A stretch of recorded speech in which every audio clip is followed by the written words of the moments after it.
स्नेहदा स्पन्दन स्नेहदा स्पन्दन।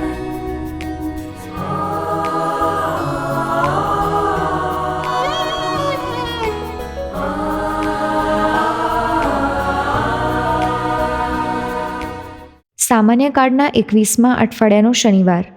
ધર્મસભા આજે સ્નાન સંસ્કારક યોહાનની શહાદતનું પર્વ ઉજવે છે.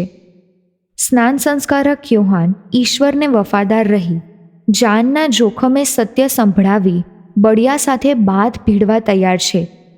યોહાન આપણા બધા માટે પ્રેરણારૂપ છે. ઈશ્વર અંતરાત્માને દોરતા તો રહે જ છે. હું મારા અંતરાત્માના અવાજને વફાદાર રહું છું. સાંભળીએ સંત માર્ક કૃત શુભ સંદેશ, અધ્યાય 6, કડી 17-29. વાત એમ છે કે હેરોદ પોતાના ભાઈ ફિલિપની પત્ની હેરોદિયાસને પરણ્યો હતો. એ હેરોદિયાસને ખાતર તેણે યોહાનને પકડાવી કારાગારમાં પૂર્યા હતા. કારણ યોહાને તેને કહ્યું હતું કે તારા ભાઈની સ્ત્રી સાથે રહે છે એ અધર્મ છે. આથી હેરોદિયાસ યોહાન ઉપર કીનો રાખતી હતી અને તેમને મારી નાખવા તાકતી હતી. પણ તેનું કાંઈ ચાલતું નહોતું, કારણ હેરોદ યોહાનને ધર્મિષ્ઠ અને પવિત્ર પુરુષ માનતો હતો, એટલે તેમનાથી ડરતો હતો. તે જ્યારે યોહાનને સાંભળતો ત્યારે તેનું અંતર અસ્વસ્થ થઈ જતું, છતાં તેને સાંભળવું ગમતું. પણ હેરોદની વરસગાંઠને દિવસે હેરોદિયાસને અનુકૂળ તક મળી ગઈ. તે દિવસે હેરોદે પોતાના ઉમરાઓને, સેનાપતિઓને અને ગાલિલના આગેવાન નાગરિકોને મિજબાની આપી અને ત્યાં એ હેરોદિયાસની છોકરીએ આવીને પોતાના નૃત્યથી હેરોદને અને તેના મહેમાનોને એવા તે ખુશ કરી દીધા કે રાજાએ તેને કહ્યું, માગ માગ, જે માગે તે આપું. અને તેણે તેને વરદાન આપ્યું, તું મારું અડધું રાજ્ય માગશે તો તે પણ હું તને આપીશ. તે છોકરીએ બહાર જઈને પોતાની માને પૂછ્યું, હું શું માંગુ?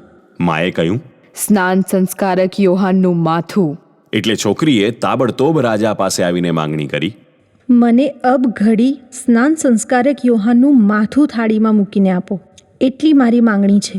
આ સાંભળીને રાજાને ખૂબ દુઃખ થયું, પણ પોતે વરદાન આપી બેઠો હતો, તેથી સાથે બેઠેલાઓની શરમે તેને ના પાડવાનો જીવ ચાલ્યો નહીં. અને તરત જ તેણે એક જલ્લાદને યોહાનનું માથું લઈ આવવાની આજ્ઞા કરી. જલ્લાદે કેદખાનામાં જઈ તેમનું માથું કાપી નાખ્યું અને થાળીમાં લાવીને પેલી છોકરીને આપ્યું અને તેણે પોતાની માને આપ્યું. યોહાનના શિષ્યોને આની જાણ થતાં તેમણે આવીને શબ લઈ જઈ કબરમાં દફનાવ્યું. स्नेहदा स्पन्दन स्पन्दन। ધર્મસભા આજે ઈસુના આગમનના છડીદાર સ્નાન સંસ્કારક યોહાનની શહાદતનું પર્વ ઉજવે છે અને યથાયોગ્ય રીતે આજનો શુભ સંદેશ એમને સમર્પિત છે. સંતાન પ્રાપ્તિની કોઈ શક્યતા જ ન રહે એવી વયે પહોંચેલા દંપતી એલિઝાબેથ અને ઝકરિયાના ત્યાં યોહાનનો ચમત્કારિક રીતે જન્મ થાય છે. ઈસુના જન્મના 6 માસ પહેલાં પણ એમનું ટૂંકું જીવન ઈશ્વરની યોજનાઓથી ભરપૂર. એમનું જીવન કાર્ય ઈશ્વરે જન્મ પહેલાં જ નિર્ધારિત કરેલું, જે યોહાને સુપેરે પાર પાડ્યું, પૂરી નિષ્ઠાથી, શાંતિથી, કોઈ જશ ખાટવાની ખેવના સિવાય. આજના શુભ સંદેશમાં યોહાન પવિત્ર આત્માથી પ્રેરાઈને હેરોદ જે પ્રકારનું અનૈતિક જીવન જીવી રહ્યો હતો તે અંગે બેખૌફ રીતે તેને ચેતવે છે. યોહાનને ખબર હોય જ કે એનું શું પરિણામ આવી શકે, પણ તે પવિત્ર આત્માના અવાજને વફાદાર રહીને પોતાની ફરજ બજાવે છે. હેરોદને પણ પવિત્ર આત્મા યોહાનની પવિત્રતા અને ધાર્મિકતા થકી ઢંઢોળે છે, પણ તે પવિત્ર આત્માનો અવાજ દબાવી દે છે. રાજા તરીકે એટલા મોટા ઐશ્વર્યોનો માલિક હેરોદ દુન્યવી લાલસાઓ અને વાસનાઓ આગળ પાંગડો પુરવાર થાય છે અને એવું પાપ આચરી બેસે છે જે તેનો મૃત્યુ સુધી પીછો છોડતું નથી અને તે ભયના ઓથારમાં જ જીવે છે. યોહાનનું જીવન સંપૂર્ણપણે પવિત્ર આત્માથી પ્રેરિત છે અને તેથી જ ઈશ્વરની વિરુદ્ધ હોય એવી કોઈ પણ બાબતમાં તેઓ આંખ આડા કાન કરી શકતા નથી. એમનું મૌન એમને કારાવાસ અને મોતમાંથી ઉગારી શક્યું હોત, પણ તેઓ પૈગંબર તરીકે ઈશ્વરને જ વફાદાર રહ્યા.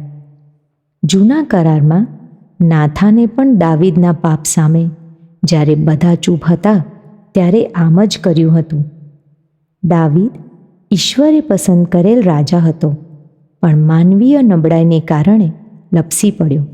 પણ નાથાનના ઠપકાર પછી અંતરાત્માને વફાદાર રહીને પસ્તાવાના માર્ગે વળ્યો અને તેના થકી સ્તોત્ર 51 મુજબનું ઉત્તમ પશ્ચાતાપનું સ્તોત્ર આપણને મળ્યું છે.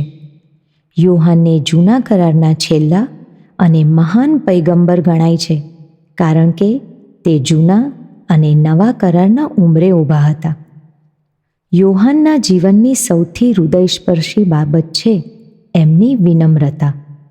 અરણ્યમાં સાવ સાદગીભર્યું જીવન. ઈસુના છડીદારની ભૂમિકામાં પોતે ઈસુના પગરખાની દોરી છોડવાને પણ લાયક નથી એવો સ્પષ્ટ એકરાર. પોતાનું શું સ્થાન છે એ સમજીને ઈસુને સ્નાન સંસ્કાર આપવા માટે પણ ખચકાટ અનુભવે છે, પણ ઈસુનું કહ્યું જ કરે છે. પોતાના શિષ્યોને ઈસુનો સાચો પરિચય કરાવીને ઈસુ તરફ દોરે છે. યોહાન પોતાને અણવર તરીકે ગણાવીને ઉમેરે છે કે તેમનું મહત્ત્વ વધવું જોઈએ અને મારું ઘટવું જોઈએ. યોહાનને એક જ વાતનો આનંદ છે કે એમના જીવનમાં સોંપવામાં આવેલ કાર્ય તેમણે પૂરી નિષ્ઠાથી પૂરું કર્યું છે. પોતે પૃથ્વીમાંથી જન્મ્યા છે, જ્યારે ઈસુ ઉપરથી આવે છે. એ વાત એ સ્પષ્ટ રીતે જાહેર કરે છે. દુનિયાવી જીવનમાં જે કામ ન કર્યું હોય એનો જશ મેળવવા લોકો અનૈતિકતાનો સહારો લેવાનું પણ ચૂકતા નથી. ત્યારે સ્નાન સંસ્કારક યોહાનનું ધર્મનિષ્ઠા, નિર્ભીકતા અને વિનમ્રતાનું ઉદાહરણ આપણા જીવનમાં જીવવા માટે પવિત્ર આત્માની વિશેષ સહાય માંગીએ.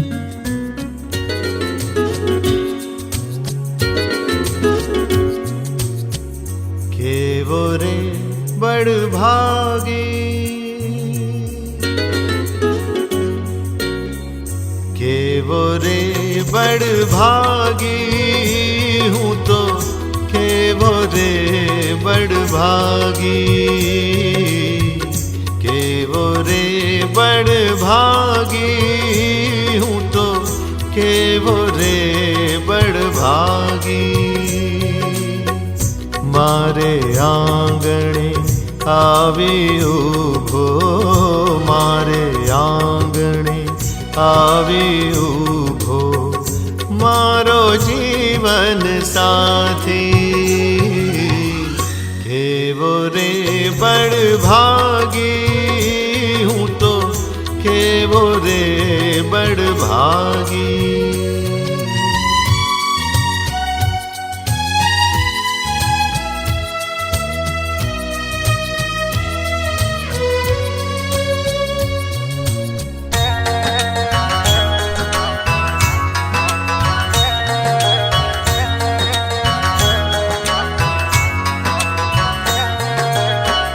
પંક માહે હતો ખૂંપેલો,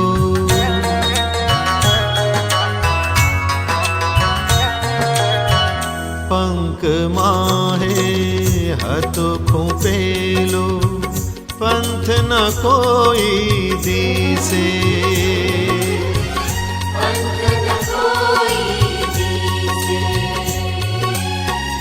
બહાર નીકળવા યત્ન કરું ત્યાં, બહાર નીકળવા યત્ન કરું ત્યાં, ચરણો મારા ગૂતે,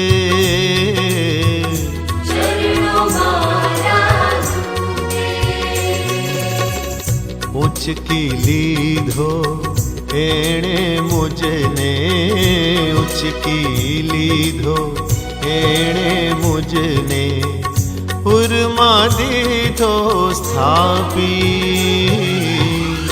કેવો રે બડભાગી, रे बड़भागी।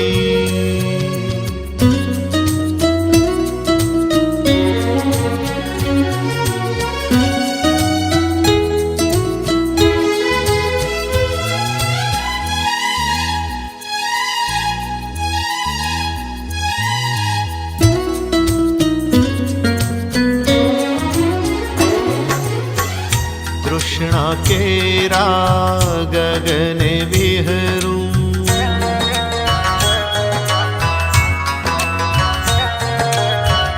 तृष्णा केरा गगने विहरूं, पामवाहूं ख्याति।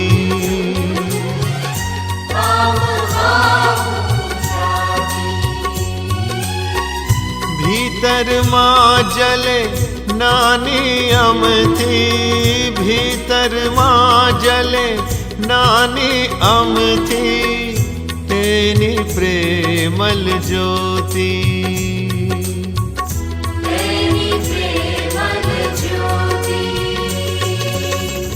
प्रेम स्पर्श थी तेणे जगाड्यो, प्रेम स्पर्श थी तेणे जगाड्यो, अंतर गयो रे जागी। केवो रे बड़भागी, हूँ तो केवो रे बड़भागी।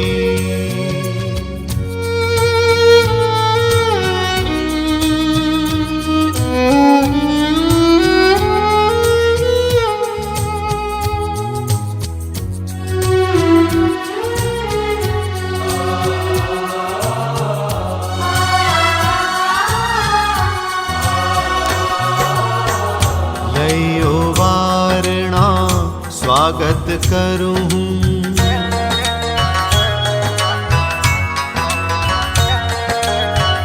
लयो वारणा स्वागत करूं, आजे छे रूड़ी घड़ी।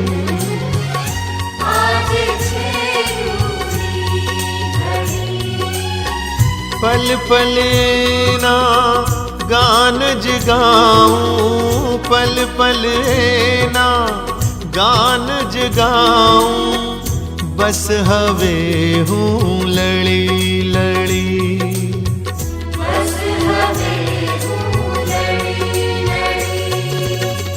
सामे पार जैश हवे हूँ, सामे पार जैश हवे हूँ, सघळों दईने त्यागी। केवो रे बड़भागी, हूँ तो केवो रे बड़भागी। केवो रे बड़भागी, हूँ तो केवो रे बड़भागी। मारे आंगणे आवी उभो, मारे आंगणे आवी उभो, मारो जीवन साथी।